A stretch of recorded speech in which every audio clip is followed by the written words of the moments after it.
some other practical things that you feel like you've done to grow that email list? Because I really feel like if you don't have an email list, you don't really have a business. So exactly. Yeah. I'm big on trying to build in places I own.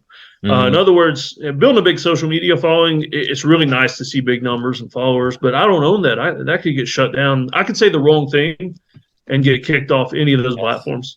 Yeah. And I say the wrong thing a lot. You just ask my wife. And so I like the email list because I own it.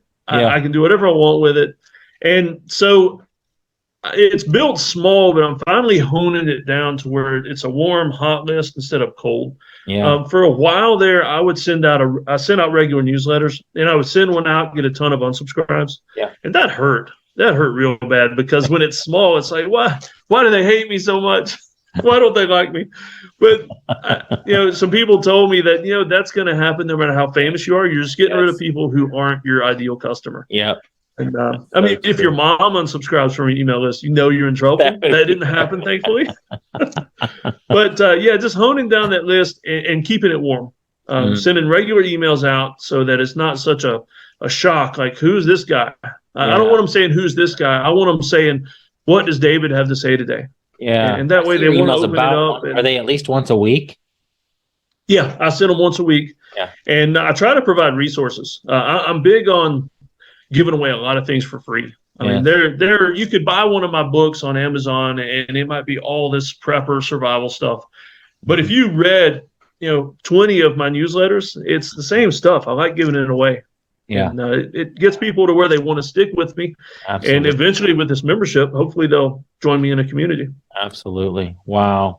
Any questions about the membership that you have for me? Because we've had the Legends group now for almost 6 years. Typically I just interview people, see what they're doing, but is there any questions you have specific to your membership that the answer might help others as well? Yes, I do have one I'd like to ask that, because I'm going to have a first aid certification inside my membership, and because I can teach that and actually certify people. And so bundles, that's something I am definitely going to get into. I've been listening to your videos on the Legends group, and bundles is something that I am really going to be looking at. So I don't know if that leads to you might want to mention about selling product or something. Yeah, no, that's a good thing to do. So if you want to go down that road, I would definitely connect you with Leanna Croco in our Legends group, who is the bundling queen. Amazon has completely changed their rules recently with the GTIN exemption, the UPC codes and all that.